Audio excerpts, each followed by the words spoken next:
Isa'y ganahan. Wala. Paano yung asawa na kaming laki na magpero-hero? Kulatado.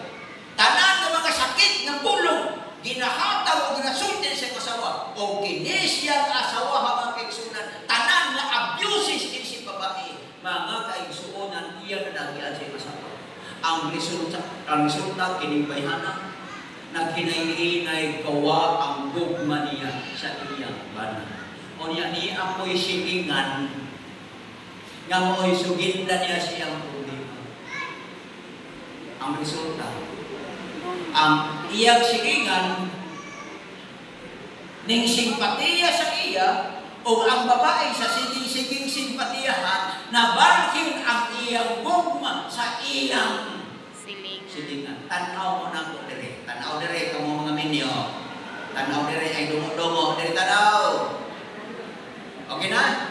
Naagali mo'y problema sa pamilya. Ayaw yun isulti sa inyong silingan. It's because you are paving the way for Satan to come in your family relation. Sabda ka po ison, ako ni Malrono. Kaya yung isulti nga abin ni mo dahil kanina, abin ni mo, long kininakumbana, nagproblema kayo po ano. Nga naman, mabasta lang. Iba doon na yung grabe na yung nakupaling ka mo. Huwag yun. Ibaw naman na. May ngon dahil yung silingan ni mo nga, dato kay bagtak. Ang maubay. Sige lang. Kaya kung mamatay na yung mga na, magkapita ka ng kaglain na may tupusgan pa sa iya. Ako, Osbon, kami na ako tanong rin. Naka na may problema sa inyong kaminyon. Ayaw yung isorte sa inyong silingan, but rather, seek a marriage counselor na kasaligan o trustworthy so that he or she could help your problem, solve it in a professional and spiritual way. Amen? Amen. O, ninahita mo ng bayanan. Pero ang mga esprima para sa iyo, wala sila kasayod kung sa giyagan ng bayanan. Sabi pa sa Tagalog, hindi nila alam kung anong dinaranas at dinadaanan nitong babae na ito. Ang nasa Tagalog. Sabi niyo, kita, kusog kay tamang hukom sa itong isang katao. Tinoon? Nga wagani takabalo, unsay kasakit nga ilang labihan, nga nung nakaabot sila at itong problema sa ilang kinabuhi. Super mapod na ito, isriba mo. That's the moral of the story. So now, the most offensive act of the Pharisees in the story, kung saan pinaka-offensive act nila, the most offensive sin described in the story is not the woman caught in adultery. Hindi. Ang pinaka-offensive na kasilatian, dili ng babae na nasakpan sa adultery. It is not caught in adultery, but the malice, the malice of the Pagyon, the arrogance and ignorance of the Pharisees in condemning for personal gain while ignoring the sin that resides in their own heart. Kusog ka mamundinar sa ubang tao.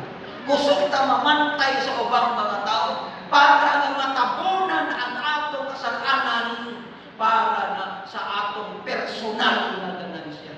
Kanina hitabo sa politika sa atong Pilipinas, mauli ang hinungdan ng kagiisunan. Tanawa ng atong Pilipinas ko. Nga nung ilang pagtitirahan si Sara Duterte, tungod kay gidukod nila sa intelligence fund na more than 125 billion, pero ang bilyones di ay katensyonan, mas dako ang ilang itaguan, unexplained wealth asagikan from the Philippine treasury, which is the big bank of the people.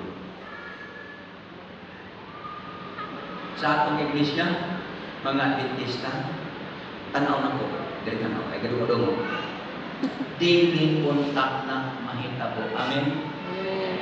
Nga, daoton na ko ang uban, arong tabunan ang atong kaugalingong kasalanan. Kaya mo sagot na bagag sa hindi, why kitabunan nga dili pagaukman. Why gitabunang bako nga pag-abot sa eksaktong panahon, dili mo alis mo. Padumang taglangitan. Tanawan mo no? Sunod.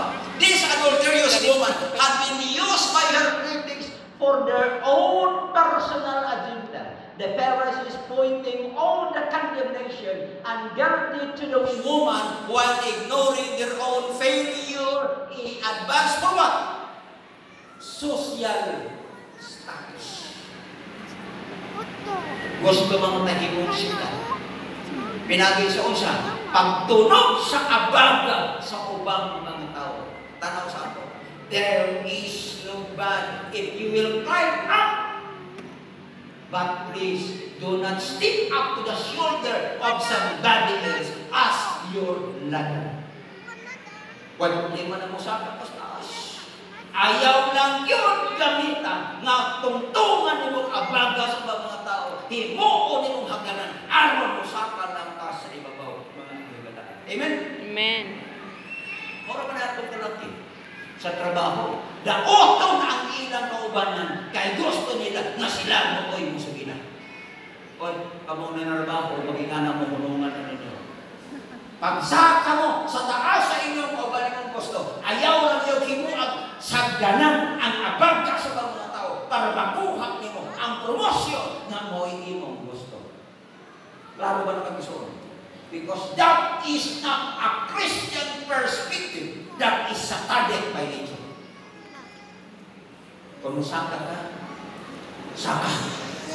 Paghimo o imong kaugaling mong hanggan, ayaw yun tungtungin ang abaga sa uban para makuha nimo ang bituon ng imong gikinahanglan. There is no bad thing in looking for the stars, in achieving for the stars, as long as you will never use a stick in order to beat someone else who is also gazing for the stars. Wala problema. Gusto ka bito kung makuha nimo, pero ayaw yung gamita ang stick na ilatiguhon nimo ang imong makubanan na daghangan-hangan ko kanus ang makakuha ang bituon. Mao man kadaghanan ginahimo nato. Manglatos ta sa atong makubanan para lang makuha nato ang bituon. Kaya lugar, mahilugan. What was the woman expectation from Jesus? Sa diha nga mga tao, nagsumbong na kang Isus, kining may hana, nasakpan na mong nanapaw, mauni, tanang accusation. All the filthiness of the woman was exposed on the feet of Jesus Christ. And these scribes and the Pharisees, they were also expecting that Jesus will do a negative comment as they were doing. Ang unang-una, kung komentaryo po des ng Jesus, parehas na may ani. Pero nabalik. Kung sa may expectation sa babae, mauna mag-exunan. While he was at the feet of Jesus, he was expecting that Jesus will condemn her too because of her sins. Kung pinito na muna, diba? Saan ka? Gano'n ka sa umanan? O niya, ako nakasulay ng ibu anak. Nahatas na rin magtudlo niyo.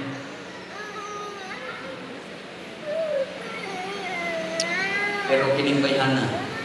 Mo yan ko na muna. Nagdumo lang din siya. Pero ang unahuna sa babae, ang nagkundina sa ako ng mga eskribang Parisiyo, Hudiyo, kinipong si Jesu Cristo, Hudiyo kundi, o niya kining mga Hudiyo, parihas yung katasan. Therefore, what these scribes and Pharisees has done to me, maupuning himoon sa ni Jesu Cristo na ko, bakit kinimbayan na, nasayop siya siyang una-una. But ang question is, how did Jesus treat sinners like this adulterous woman? But Jesus looked up and said to her, woman, were they those who condemned you? As kahatag na maayo, ang sige ni mo pagpantudlo o pagkundinar sa sata sa ubang mga tao. Tunay kahatag na maayo? Wala. Wala. Pero kung kamaukaw mo pasaylo, dili ka kabalong mo kundinar, kabalong ka mo sympathize nila. And the way you will do it, this may be the beginning of new life, you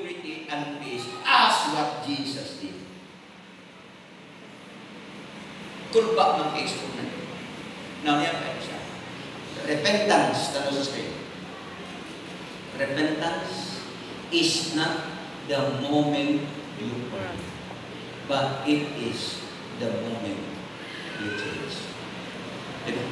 Kadaghanan may kitang wina, pero dili ang atong paghilang. Mga kaisunan, mayroon siya utang nga, tears are the language God understand, yes. But, I just want to tell you, repentance is not the moment you cry, but the moment You change. Kinipay ka na, Panginoon ng Kristo, never shall I do condemn you. Go and sin no more, mga kaigsuunan.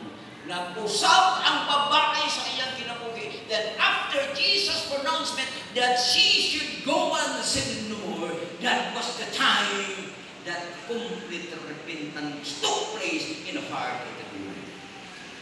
Sa'yo nang nagana. Complete repentance. Kung sumalat pa sa kasasayang, kining bayhana, wak na yun siya na napaw papag-usap. Because when Jesus came to the heart of this woman, there was a complete change and a complete repentance. Pagkanindot kayo mga kaibigan. Now, kaya sa sin but not condemned is the sweetest feeling of a sinner. Kanimitang nakasaka o na di ka kundinahon mo yun ay pinakalamig nga paminaw. Nadakpan na mo sa LTO. Di siya driver din nga nadakpan. Dakpan na ka. O niya, wa embargo ha imong lisensya. O siya gibate mo. Nakasulay naman ako pa. Ikaw sir, nakasulay mo pa. Papa, ako ka nagkanap ko sulay. Kaya kaning karsada sa unang panahon mo niya akong balbarte. Labi na ni Magdalena. Diri sa unang, nabilin operation ko sa mga goy ko sa pakundagan sa ang mga tricycle diri kay darab sa kulit sa bupadapin. Bisan ko sa akong serbato, di ko bupadapin. Sa tubak ko sa karsada na kagi, buwag ang tanan ng mga motorsiklo. Wala pa ni mabakin sa unang ko kayo. Division ni karsada. Kusog akong serbato, kahasad ako. Giatanan ko na iksuon sa unang Yorteo. Mata pa niya, ang imong kaso, reckless driving. Ang tungin na, ingon ang ginutiyo sa ako sa mga kabalong, kargado ko, relief operation ko sa mga boy, kaya naisulo dito mag-release. Sa kung siya kaya ka, in ko Adventist Relief Community Services kung action, I must go ahead. Ingon niya siya, sir, salat ditong imong gihibubay ko, hibaw ko sala, pero siya, ayaw ka ba lang ka? Di nakadak ko basta kayo. Ang akong lawa sila biyagimayan. Titihatan ako ang ilpi umatupa ko sa inyo sila. Salamat tayo. Taas ka kinabuki. Maabot ang takap 300 di makamantay.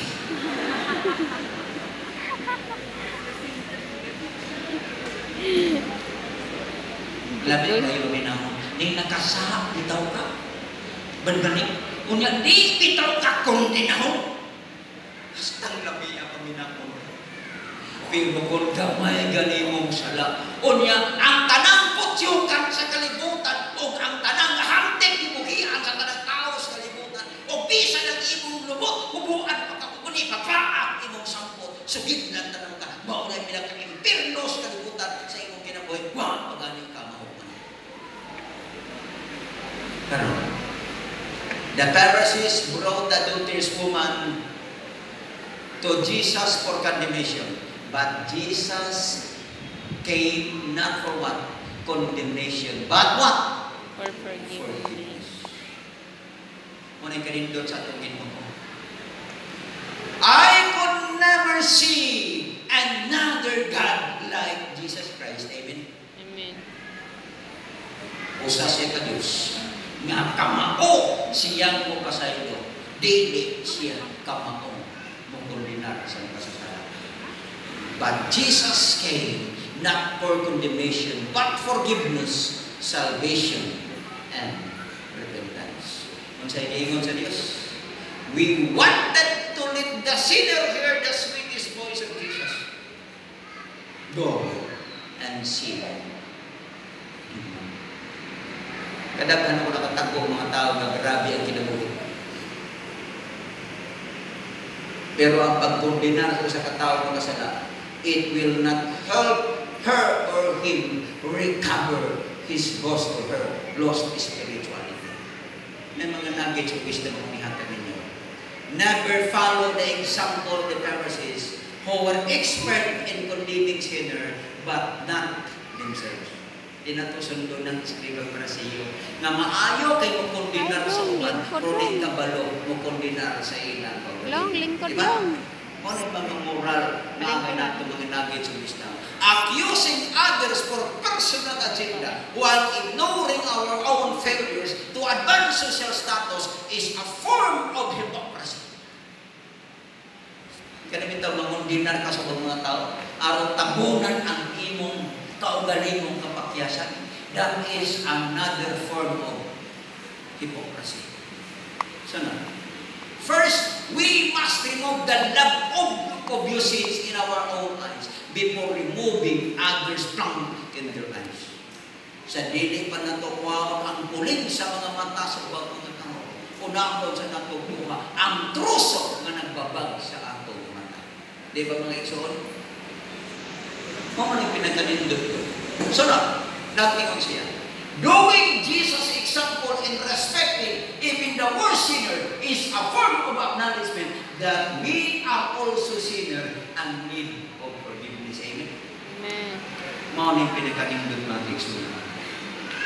Jesus' example in respecting even the worst sinner is a form of acknowledgement that we are also sinner and in need of forgiveness. Na ako imbalmer ka na istorya. Usap Adventist ng imbalmer. Pinangko. Sa sige ng istorya, ning gawas ang istorya matupad niya, Pastor, kami nimo. Kanang-kanang mga minatay nga moabot sa among Korinania. Bisan patay na na, Pastor, pero ginarespeto paghihapon na mo sila. Inusun sa pumagi. Abi nino, ilang yun ang niguon ng patay. Ilang yun ang inuan sa dili pa nila ilisan. Pero bisan sa private part sa binatay, ilang paganing tabunan sa dili. Mura paglang ilis, bitaw sila buwi.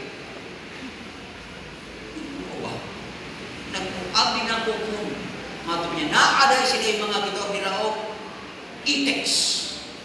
O ang ilang numero unong itikita ka na ko. Bisan patay na kanang tawhan. Kinahanglan at timanon mo uban sa dignidad. Tinood din. Nakaingon dyan, grabe na yung moral ni sila. Grabe ang ilang training in a moral aspect of life. Kung mahitabo na sa mga taong patay, mga kaisunan, doing Jesus' example in respecting even the worst sinner is a form of acknowledgement that we are also a sinner that needs forgiveness. Mga igsoon, ibinin na po ninyo. Kitang ka na. Di ba ginamalikayan ng matag-an lang. Doon ay mga kabataan na itong mga problema tagaan ka na kong katapusan. Doon nag-iusan ako kakauban sa unang panahon. Dila lang isulti ang nganan ko kang napit, kaya tinuod kayo di nga sa binlangon, nga na-experience yan yun ako sa kinabuhi. Pagpuli sa iyang anak, di Kans Mountain View College, si Puli, yung dahil siya pa. Pastor man rin, alam ko sa bakit sa pastor. Yan siya pa. Uli siya balay, pag ako silang balay, dito sa inahaning istorya. Mapupan niya mga burros bayan ko. Ang pagkagalis na kita na. Pagsumbong, ang inahan, tawag kayo sa iyang bana. Pag-abutin ko, pero ang iyang bana ng pastor, nangingon ng Diyos. Mauba. Kalma ang bigay. Mauba. Pagpulit niya sa balay, ang ingon dahil ang iyong banaoy, ang iyong anak na burusan. Pero bibigla ko, kalma bibigla. Napagtanaw na bibigla. Kaya krisis na siya kinukuhin si pastor. Ingon dahil siya lang. Asa man itong amahan ng anak bata, buhay pa. Ay siya buhay paman pa. Panihan. Nagitawagan, yung atong lalaki. O sa lagi pangutan na, ato panilong, imo ning bata na ibunke sa akong anak. Ingon mga lalaki niya, o pastor, o ano. Yan, saman, na kay planong mga sawa, kaya kung di ka mga sawa, i-charge lang nato ng experience. Charge to. Experience. Pero mga sawa ka, ikaripay po na ko na kaya akong ako, doon ay amahan. Hingi mo man sa laki, mga sawa, pastor. Alas, sige, at huwag itong ginikanan na dadaan na rin magsabot niya. Ay na nagdagpundag sa pastor. Kaya magkastuhan ng kana, kaya atong silingan, kusog kayo mga ako. Dihin mo ang kasal. Igsoon, huwag yung kadlumog nga sakit nga istorya, gitan sa amahan. Ingo na ako, kung sa ako, to ang buot ko sa dagatan. Manindian yun siguro. Kaya dahil ng personality, di aman ang si Pastor Jumar sa pagpanangkit yan mamuyang sa mga nakiinang yun na ko siya. Pwede din mo mahawakan ang akong anak ko yung mag-upos. Ayaw lang yung silabting kaya kung hindi mo manindian pa na. Ibalo ka pastor ko, yung pastor ka. I-plaster mo ito. Ngayon ka na kikitinukon ko. Niya magwali ra ba na siya, kaya di niya ginagalitan, iwali ko na niya.